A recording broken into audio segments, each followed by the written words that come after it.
The first time my brother Michael told the family I was cut out of our father's inheritance, we were standing in the kitchen of my parents' house, 2 days after the funeral. The smell of coffee still hung in the air, and half the relatives hadn't even gone home yet. Michael leaned against the counter, like he owned the place. "Dad changed the will last year," he said casually. "Daniel knows why." Every head turned toward me. I felt heat rise up my neck. "I have no idea what you're talking about." Michael shrugged. "You and Dad had disagreements about the business. Everyone knows that." That was a lie. My father and I had talked about the hardware store many times, but we never fought about it. Across the table, Aunt Rebecca frowned at me. "So Robert really removed you?" she asked. Michael sighed like he hated discussing it. Dad was disappointed. That's all I'll say.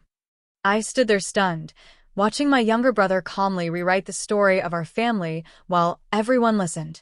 Our father had been buried just 48 hours earlier, and already Michael was dividing the inheritance. I'm Christina Carter, 34 years old, and I've always been the practical one in the family.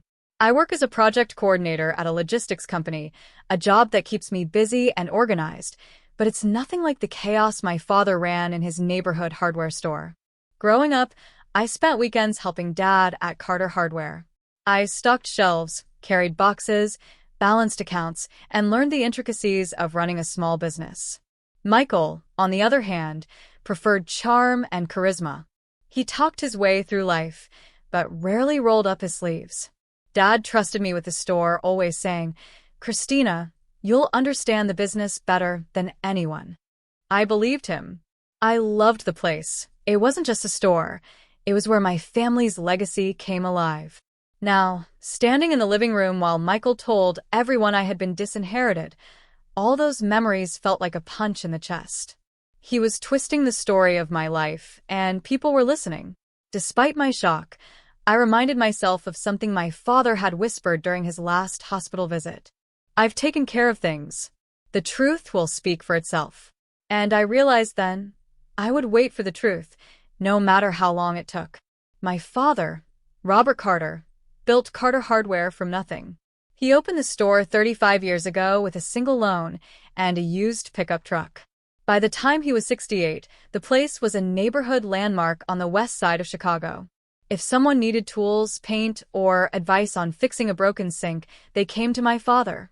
My father, Robert Carter, built Carter Hardware from nothing.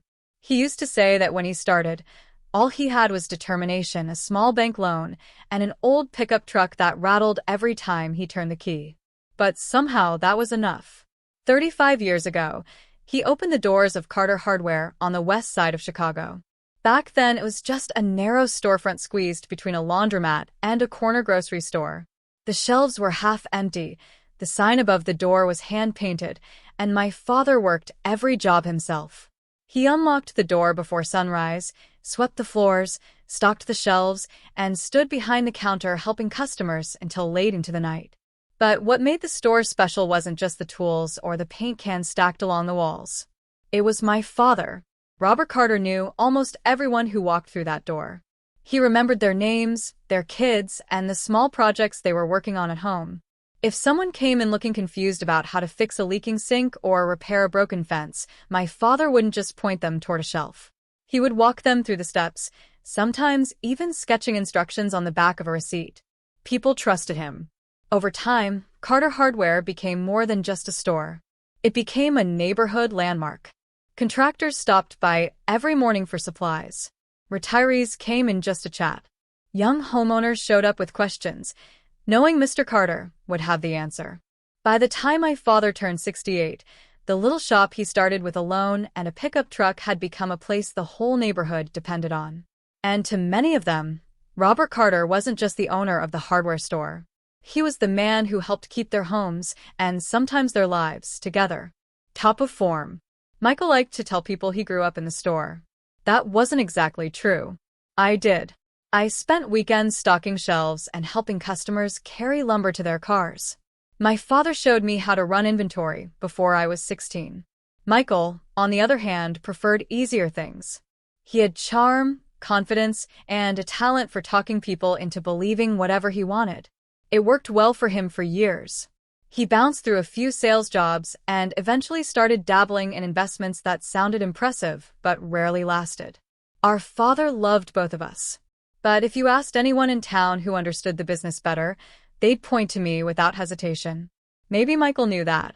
Maybe that's why he started telling everyone I'd been cut out.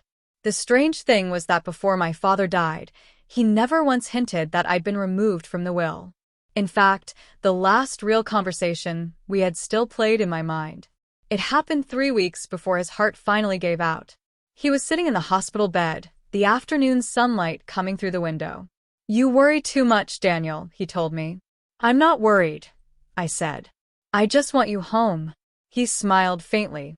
"The store will be fine." I assumed he meant the employees would manage things until he recovered. But then he added something that didn't make sense at the time. "I've taken care of things," he said quietly. "When the time comes, the truth will speak for itself." I asked what he meant. He just squeezed my hand. "Trust me." Now, standing in my parents' kitchen while Michael told everyone I'd been disinherited, those words came rushing back. And for the first time, I wondered what my father had really meant. The rumors spread faster than I expected. Within a week, cousins I barely spoke to were messaging me with awkward sympathy. One even asked if I was doing okay financially. That's how I knew Michael had been talking. At Sunday dinner the following week, the situation exploded. Our mother sat quietly at the end of the table, still pale from grief. Michael cleared his throat. "Everyone deserves honesty," he said. I knew immediately this wasn't going to be good. "Dad made some difficult decisions before he passed," Michael continued. "He didn't want drama later." Aunt Rebecca leaned forward. "What kind of decisions?" Michael glanced at me like he was giving me one last chance to speak. I stayed silent. Finally he said it. Daniel was removed from the inheritance. The room went completely still. Someone dropped a fork. My cousin whispered, "Seriously?" Michael nodded slowly. It was Dad's choice. Every pair of eyes turned toward me. For a moment I thought about shouting, arguing, demanding proof. But something held me back. Because deep down, I remembered my father's calm voice. "Trust me." So I simply said, "We'll see what the will actually says." Michael smiled. After that dinner, people started treating me differently. Not openly rude, but cautious. Like I had become some embarrassing family secret. Aunt Rebecca stopped calling. One cousin suggested I should try to reconcile with Michael. Apparently the story now circulating was that my father and I had fought about the hardware store. According to Michael, I'd tried to force Dad into retiring and taking over the business early. None of it was true. But Michael told the story so smoothly that people believed it. Meanwhile, my mother stayed mostly silent. Grief had drained her energy. Whenever I gently asked if Dad had mentioned changing the will, she would shake her head. "I don't remember," she'd say quietly. One evening, while helping her sort paperwork in the living room, I noticed something odd. A business envelope from Margaret Lawson. Margaret was my father's longtime estate lawyer. The envelope was addressed only to my father and dated 2 months before he died. I didn't open it, but seeing that letter reminded me that whatever the truth was, it wouldn't come from Michael. It would come from the will itself. Michael, however, behaved like the outcome was already decided. 2 weeks after the funeral, he showed up at the hardware store unannounced. I was there helping the staff keep things running. He walked through the door like a future owner inspecting his property. "You're still doing this?" he asked. "It's Dad's store," I said. "For now." The employees exchanged uneasy looks. Michael strolled through the aisles, running his fingers along the shelves. "You know, Daniel," he said casually, "once the estate settles, things will probably change." "What do you mean?" "I might restructure the business. Modernize it." I stared at him. "You don't even work here." "That doesn't matter if I inherit it." There it was again. That certainty. Before leaving, Michael leaned closer and lowered his voice. "You should start thinking about your next move." Then he walked out smiling. I watched him through the window as he climbed into his car. For the first time since our father died, anger started rising in my chest. Not because of the inheritance, but because Michael seemed determined to erase the truth about our father. The more Michael talked, the more confident he became. He told relatives the will would be read soon and that everything would finally make sense. Apparently, he had even said our father trusted him to carry on the family legacy. Hearing that nearly made me laugh. Michael had never once worked a full month at the store. But charm can be powerful. By the third week, half the extended family seemed convinced. I decided to focus on facts instead of rumors. That's when I visited Samuel Ortiz. Samuel had been my father's accountant for over 20 years. His office smelled like paper and strong coffee. After a few minutes of small talk, I finally asked the question that had been bothering me. Did Dad ever say anything about changing the will? Samuel leaned back slowly. I can't discuss legal documents, he said carefully. I understand. He studied me for a moment. But I will say this, he added quietly. Your father was a very thorough man. What does that mean? It means Robert Carter never left important decisions unfinished. That was all he said. But somehow it made me feel calmer. A few days later, my phone rang while I was at work. The caller ID showed Margaret Lawson's office. I stepped outside before answering. Daniel Carter speaking. Daniel, this is Margaret Lawson. Her voice sounded calm and professional as always. I'm calling to inform you that the probate hearing has been scheduled. My stomach tightened. When? 3 weeks from today. Will the family need to attend? Yes, she said. Anyone named in the will is encouraged to be present. After we hung up, I sat in my car for several minutes. 3 weeks. That was how long the rumors would continue. Later that evening, Michael called our relatives to share the news. He sounded almost excited. This will clear everything up, he told Aunt Rebecca loudly enough for me to hear. When he hung up, he looked at me with that same confident smile. Not long now, he said. I nodded. No, I replied quietly. Not long at all. During those 3 weeks, Michael acted like the future owner of everything. He talked about selling part of the property behind the store. He mentioned bringing in new management. At one point, he even told our mother she wouldn't need to worry about finances once he handled the estate. She listened silently. But I noticed something strange. Whenever Michael left the room, she would look at me with a worried expression. Almost like she wasn't sure what to believe. One afternoon, she finally asked, Did you and your father argue about the store?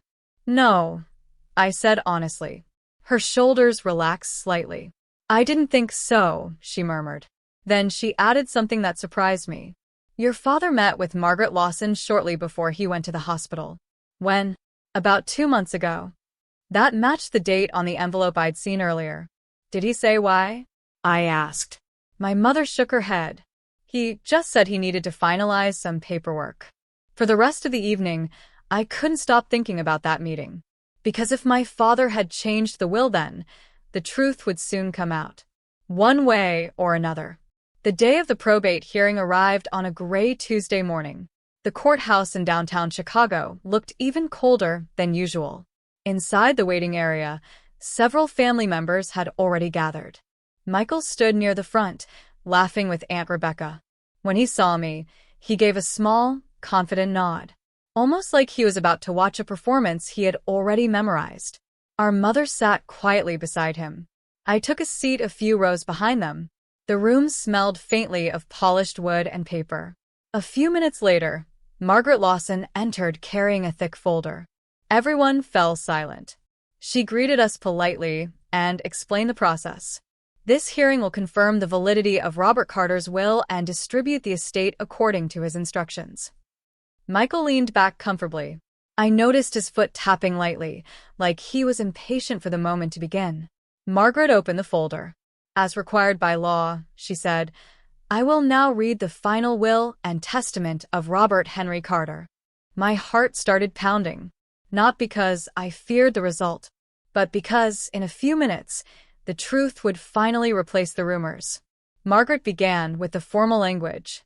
Dates, signatures, and legal confirmations that the document had been properly notarized. Michael looked bored. He glanced around the room as if the outcome were obvious. I kept my eyes on the folder in Margaret's hands. Then she reached the first section that mattered. To my beloved wife, Linda Carter, she read, I leave full ownership of the family home and personal accounts intended for her comfort and security. My mother wiped a tear from her cheek. Michael nodded approvingly. So far, nothing unusual. Margaret continued. The remaining estate, including Carter Hardware and its associated properties, shall be distributed according to the following instructions. Michael straightened slightly. This was the moment he had been waiting for. He glanced back at the relatives seated behind him, almost like he wanted witnesses to his victory. Margaret turned a page. Then she read the next line. The ownership and operational control of Carter Hardware shall be granted entirely to my eldest son, Daniel Carter. For a split second, nobody reacted. Then Michael's head snapped toward the front. What? He said sharply. Margaret didn't pause. She continued reading calmly, as if nothing unusual had happened. My son Daniel has spent years demonstrating the discipline and responsibility required to manage this business. The room had gone completely silent. I heard someone inhale sharply behind me. Michael leaned forward. That can't be right, he muttered. Margaret kept going. Carter Hardware represents decades of work and community relationships. I believe Daniel understands that responsibility. Michael's face had lost its color. The confident smile he'd worn for weeks vanished. His eyes moved quickly across the room, searching for someone who might interrupt. Nobody did. Margaret turned another page. To my younger son, Michael Carter, I leave a financial trust designed to support him while protecting the estate from unnecessary risk. That sentence seemed to hit him harder than the first. Risk, he whispered. Margaret read the rest without emotion. The trust shall be managed by an independent trustee and distributed gradually. Michael suddenly stood up.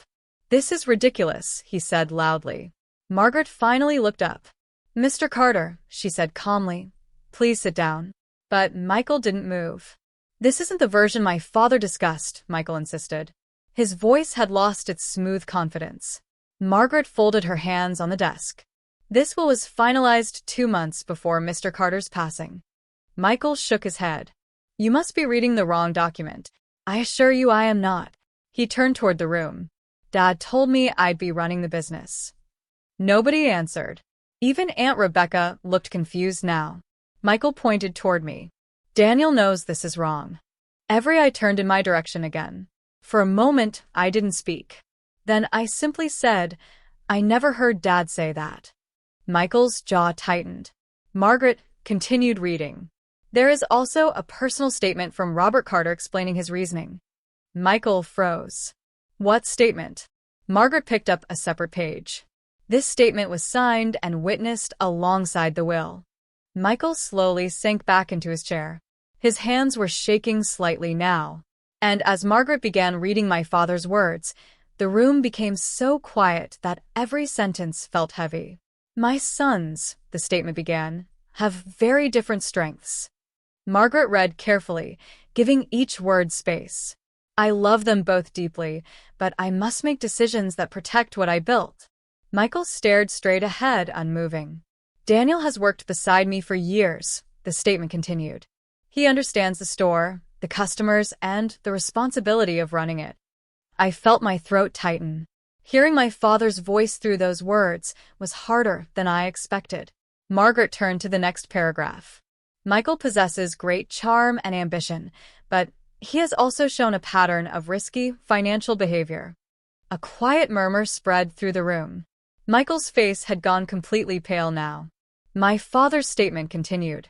For that reason, I believe it is best that Michael receive support through a structured trust rather than direct control of the business. Michael's hands clenched into fists. Margaret read the final line. I hope that one day both of my sons will understand these choices were made out of love and responsibility. When she finished, the room remained silent for several seconds. Then Michael whispered one word. No. The reaction around the room was immediate. Relatives who had spent weeks believing Michael's story now looked stunned. Aunt Rebecca slowly turned toward him. Michael, you said Daniel was removed. Michael didn't answer. He was staring at the table like the words might disappear if he looked hard enough. Margaret closed the folder. "The will is legally binding and properly witnessed," she said. Michael suddenly stood again. "This doesn't make sense," he said. "My father wouldn't." "Mr. Carter," Margaret interrupted calmly, "your father personally signed these documents in my presence." Michael's mouth opened, then closed. For the first time in my life, my younger brother looked completely lost. Weeks of confident rumors had collapsed in less than 5 minutes. He glanced toward our mother, but she was looking at the floor, tears in her eyes. The judge overseeing the hearing confirmed the probate process would proceed according to the will. And just like that, it was over. Michael had spent weeks telling everyone I was cut out. Instead, the truth had been sitting quietly in a sealed envelope the entire time. When the hearing ended, people filed slowly out of the courtroom. The atmosphere felt completely different now. Relatives who had barely spoken to me during the past month suddenly seemed unsure what to say. Aunt Rebecca approached first. "Daniel," she said softly, "I didn't realize." "It's okay," I replied. She nodded awkwardly and walked away. Across the room, Michael remained seated. He hadn't moved since Margaret finished reading. His shoulders were slumped forward, and his face still looked pale. For weeks he had acted like the future owner of everything. Now he couldn't even look up. Our mother walked slowly toward me. "Your father knew what he was doing," she whispered. I nodded. "I think he did." Behind us, Michael finally stood. He looked around the courtroom once, like he was trying to find some explanation for what had just happened. But there wasn't one. The truth had been written months ago, and no amount of rumors could change it. Michael walked past me without saying a word. For the first time since our father died, the silence between us felt final. Outside the courthouse, the cold air hit my face like a wake-up call. Reporters weren't there, this wasn't that kind of case, but the emotional weight felt just as heavy. A few relatives gathered near the steps, speaking in quiet voices. I overheard someone say, "So Michael knew all along?" Another replied, or, "He just assumed." Either way, the damage was obvious. Weeks of confident claims had collapsed in front of the entire family. Our mother stood beside me, holding her coat tightly. "I wish your father were here to explain everything himself," she said. "He did explain," I replied gently. "He just chose his moment carefully." She nodded slowly. Down the sidewalk, Michael stood alone near the parking lot. He looked like someone who had just lost more than money. His reputation inside the family had taken a hit too. For years he had relied on charm to control the narrative. But today the narrative had come from a document he couldn't talk his way around. Eventually he got into his car, without looking back. I watched him drive away, and I wondered if he finally understood something our father had known all along. Truth doesn't need volume. It just needs time. The next few days were strangely quiet. Without Michael repeating his story, the family gossip faded almost overnight. A few relatives called to apologize for believing him. Most of them sounded embarrassed. "I guess we should have waited for the actual will," one cousin admitted. I didn't hold it against them. Michael had always been persuasive. Meanwhile, Margaret Lawson scheduled a meeting with me to review the details of the business transfer. We sat in her office surrounded by neatly stacked files. "Your father prepared everything carefully," she said. She showed me the documents outlining ownership of the store, the property behind it, and the financial accounts tied to the business. "He wanted the transition to be smooth," she explained. "I thought about the last conversation we had in the hospital. The truth will speak for itself. He had known exactly what would happen." "Did my father expect problems?" I asked. Margaret paused for a moment. Then she said, "Your father was a very observant man." That was the closest she came to answering. But I didn't need more. I already knew the truth. A week later, I returned to Carter Hardware early in the morning. The store looked the same as it always had. The faded sign above the door. The smell of wood and paint inside. But walking in that day felt different. The employees greeted me with cautious smiles. They had heard about the court hearing too. "You're officially the boss now," one of them joked. I shook my head. "I'm just continuing what Dad built." As I walked through the aisles, memories followed me everywhere. This was where my father had taught me how to price inventory. where he'd explained why customers mattered more than profit margins. Every shelf felt like part of his story. I stepped into the small office at the back of the store. His old desk was still there. For a moment, I sat down and ran my hand across the worn wood surface. Responsibility. That was what my father had really left me. Not just ownership. Responsibility for the people who worked here and the community that depended on the store.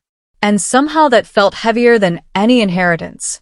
Later that afternoon, Michael finally called. I almost didn't answer. But curiosity got the better of me. "What do you want?" I asked. His voice sounded different now. Less confident. "I didn't know," he said. "Didn't know what?" "That Dad changed the will." I remained silent. Michael sighed. "I thought things were different." "You told everyone I was cut out," I said. "I assumed." "That's not the same thing." There was a long pause. "I guess I misread the situation," he admitted quietly. For once, Michael sounded unsure of himself. "I never tried to hurt you," he added. I considered that statement carefully. "Maybe not intentionally," I said. "But you still did." Another silence followed. Finally, he said, "So what happens now?" I looked around the office, at the shelves my father had built. "Now," I replied, "I run the store." Michael didn't argue. For the first time in our lives, he seemed to understand that some conversations couldn't be won. Word about the will eventually spread through the extended family. People who had repeated Michael's version now avoided the topic entirely. At a small gathering the following weekend, Aunt Rebecca approached me again. "I suppose Robert knew exactly what he was doing," she said. "I think he did." She nodded thoughtfully. "Your brother always had a way of convincing people." "That's true. But documents don't care about charm." That line made her laugh softly. Later that evening, our mother sat beside me on the porch. The sun was setting behind the houses across the street. "Your father worried about the future of the store," she said quietly. "I know. He trusted you." Hearing that from her meant more than I expected, because despite everything that had happened, the family still mattered. Even Michael. But trust was something that had to be rebuilt slowly. My father had spent decades building his business. Repairing relationships might take just as long. Still, the truth had finally replaced the rumors. And sometimes that was enough to start moving forward. 2 weeks after the hearing, I found another reminder of my father's foresight. While organizing paperwork in the store office, I opened a drawer I hadn't checked before. Inside was a sealed envelope with my name on it. The handwriting was unmistakable. I sat down before opening it. The letter inside was short. "Daniel," it began, "if you're reading this, the will has already been settled." My chest tightened. "I know the situation between you and Michael hasn't always been easy," the letter continued. "But remember that families survive difficult seasons." He wrote that running the store would bring challenges, but it would also bring pride. "Take care of the people who work there," he added. "They helped build this place too." The last line made me smile sadly. "And try not to hold grudges longer than necessary." I folded the letter carefully and placed it back in the envelope. My father had anticipated almost everything, even the part about forgiveness. Michael stayed quiet for several weeks after the hearing. No rumors. No confident speeches about the future. Then one evening he showed up at the hardware store. I was closing the register when he walked in. The bell above the door chimed softly. He looked around the store like he was seeing it differently. "Busy day?" he asked. "Not bad." For a moment, neither of us spoke. Finally, he said, "Dad loved this place." "Yeah," I replied. Michael rubbed the back of his neck. "I guess I underestimated how much work it took to run it." That might have been the closest thing to an apology he could manage. "I'm still figuring it out myself," I said. He nodded. "Well, good luck." When he turned to leave, I stopped him. "You're still family," I said. Michael looked surprised. Then he gave a small nod before walking out. It wasn't reconciliation, but it was a beginning. Running Carter Hardware quickly filled my days with responsibility. Orders to place. Employees to schedule. Customers who expected the same advice my father used to give. Sometimes I caught myself repeating his exact words without realizing it. Measure twice, cut once, I told a young customer one afternoon. The phrase made me smile, because my father had said the same thing 1,000 times. The store continued to thrive. People from the neighborhood still came in asking for help with projects and repairs. And every time they mentioned my father, I felt a quiet sense of pride.